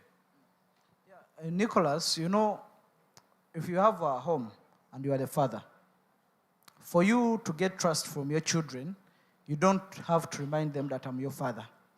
But whatever you do builds the bond between you and your children. If we still have someone who will never build a bond within the leadership or the top leadership and the citizens, we might be, or we might never see that open government.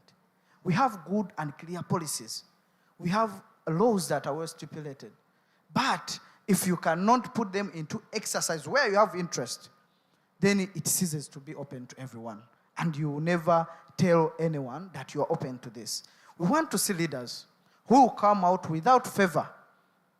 If you, I think for the laws we have in Uganda, Corruption Act, the head of state can come out and be like, you know, you stop talking about the corrupt officials. You force them to invest in foreign countries, yet for now they are still investing in our country. Good.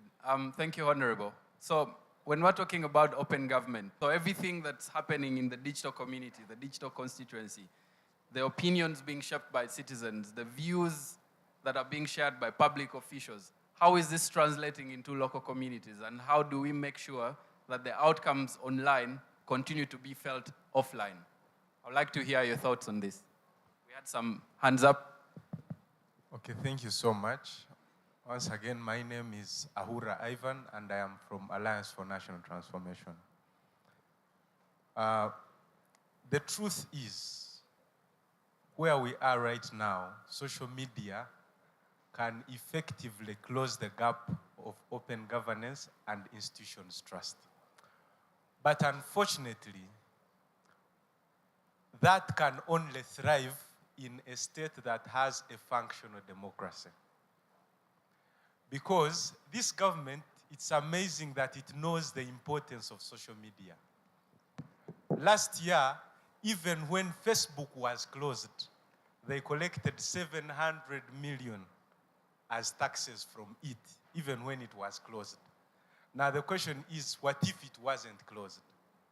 Now why did I say that open governance and institutions trust with social media closing the gap can only thrive when democracy is functional?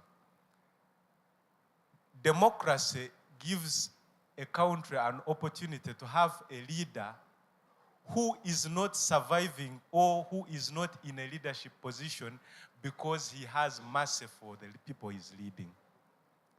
What we see today in Uganda, we are in a country, and I will interest all of us to read a book called Why Nations Fail, written by James Robinson. He says that when you have a leader who thinks that he's being in power, he's doing a country a favor, then that country will never thrive. So here in Uganda, it's like whatever they do at our mercy. When they open Facebook, they open it at our mercy. When we are on Twitter, we even have people who have to request that, please, Mr. President, we request you to open Facebook to do this and that and this and that. Since you are on that position because of the mercy of the people you lead, they will have you accountable for it. Now, unfortunately, in the current situation of Uganda, social media has made us lazy revolutionists. We can wake up in our beds, sit on our comfortable couches, and make a tweet. Then after the tweet, we go into sleeping. When it's time for action, we cannot be seen anywhere. But unfortunately, we go behind and blame those who have offered themselves to do the action. And we blame them on social media, yet they are out there trying to give solutions, practical ones, because the truth is, in the first session, we are told that social media is just a tool. It may not be the full-term solution, but we can use that tool to supplement the other actions that we might have. Thank you. Thank you. And thank you for your contribution. 2 days ago, my country director shared an interesting tweet. She was just talking about how we can always stand up and make it count whenever we are needed, and to do something that you've seen. And this can pertain like social injustices that you've seen in your community on social media. Many times when people talk about open government, the whole burden falls on the government, but we forget that it's a social contract. So we need to draw a balance between the citizen and the state.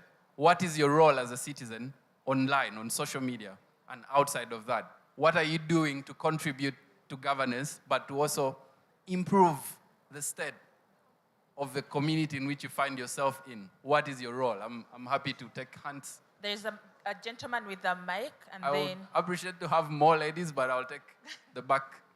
Yes, Mr. Gunyu. To comment on the issue of the issue just touched on, where as citizens we have given up.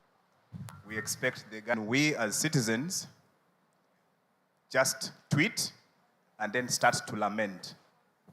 There is a law on access to information, but how many citizens actually take the trouble to go to your local government to try and find out what the budget for your sub-county is, for your division is, you know, how much money did the government transfer to your district, to your city council, you know. I want to believe that the government tries to be open to some extent, because whenever the Auditor General, for example, publishes the audit report, that's an attempt to provide information about how government agencies have performed. But how many citizens read that audit report, apart from the members of parliament at committee level who are probably scrutinizing that report? But we as citizens, what do we know about that?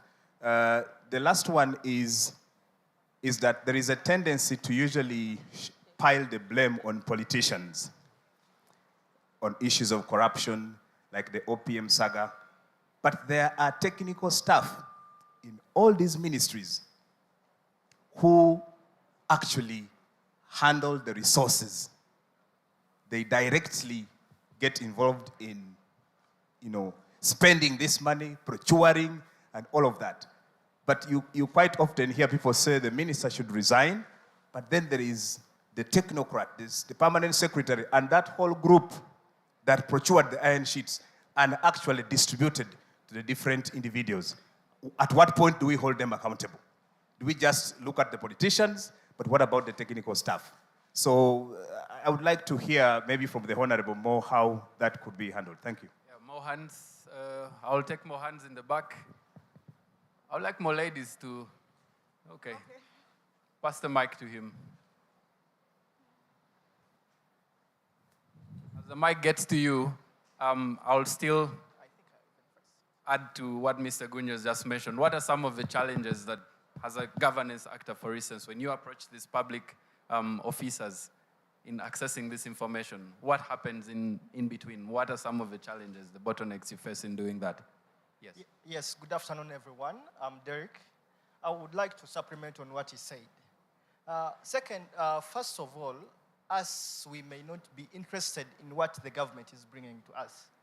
A gentleman out there talked about the loan scheme and set house scheme for education. Few of us apply for those, and then the people who apply for those are maybe the Westerners, are the people who will get the scholarship because they apply for them. Now, for us who don't apply for them, we shall keep on blaming and being sectarianists, blaming the government on just improving one side of the region. So I think we have to first look at ourselves and also take accountable of whatever the government does. Thank you. I have a hand. I'm a woman, so I was allowed immediately. Okay. I believe we need to be very honest with ourselves. What is the objective of open government? To be an open government. Now, how good are the chances that right now the political elite wants to be open, wants to be transparent, wants to serve the needs and the interests of the citizens? There is an incredible, as I find, a very good platform where you can, for example, apply for visa to come to Uganda. So all of it is very inviting, and it's very simple to apply for a visa online and to come to Uganda. It's great. It's welcoming people. Now, when Ugandans look for certain services, they will not have these nice platforms, maybe. So there is also an objective behind it, and it's thinking behind how open, how transparent, how serving do I want to be as public sector, as institutions. I like that somebody has mentioned the political will and the responsibility, because one can expect a lot always maybe from the national level, but then one can be very disappointed. I believe that it should start with the local level and with the regional level, where people really try and implement these tools of open government. It'd be good if those people in these rooms, young people, go out and support their communities in establishing these platforms where, you know, the local officials are open to do it. They would welcome it because it would be help. But they are also left on their own because they are not skilled. They're not that digital natives as people here in the room. So, and this is transparent for their own people. Let's try out this, because at the end, it will lead to good examples at the local level. People will see what they have as a service. They will enjoy it. They will vote for you at the end if you opened opportunities for them. And by doing so, from the local, very local level, you build up also the resilience of the entire state by starting building the resilience of the communities. So this is my take on open government. Thank you, Anna. And I'll interest you in sharing more about the German perspective on how open government works in Germany and what that foster participatory democracy. Everyone is supposed to be involved without being discriminated, and people are supposed to be included in this policy process, in these decision-making processes, even to the most minute level in the grassroots. But this is not the reality. And so one of the things I'm asking you today is, one, to share with me some of the challenges that people have in access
should whisper until the last person, the meanings will change. The last person will say minutes. That affects the quality of information we receive. Then my biggest take home for everyone, which is my panel for every world solution, is the human rights-based approach. I leave you with the word panel. Panel stands for participation, accountability, non-discrimination, equality, and legality. You can never go wrong with that. Thank you, Kennedy. We have more hands behind. 1 minute.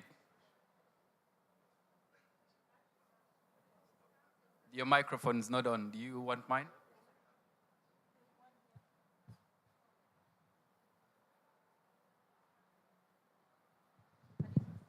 I see the event host is coming closer, which means we're not making good use of our time. I'm one information worker. A lot has been said, but allow me to request the public, the social media players, that before we embrace the social media, let's first work on the missing link. The missing link could be the digital divide. And besides, I advocate for a hybrid kind of information search.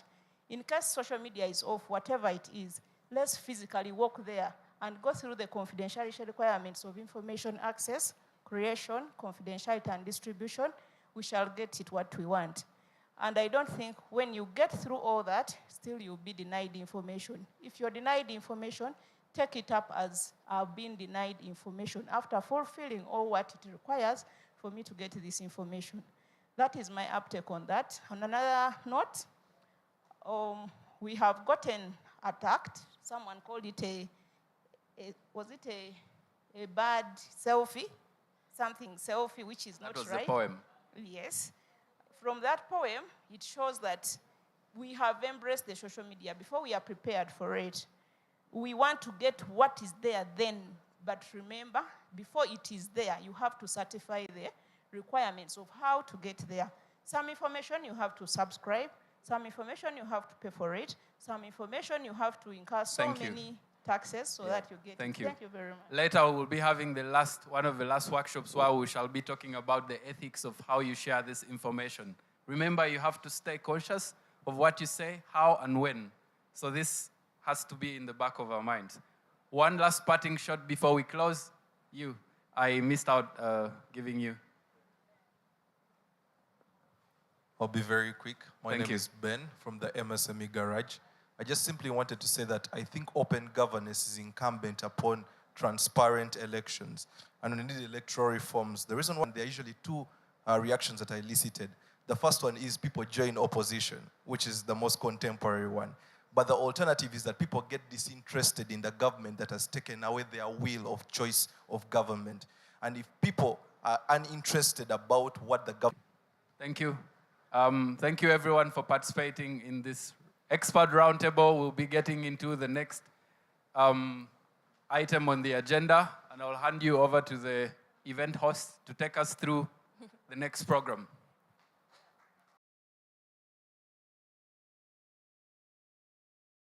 A very amazing conversation, as always.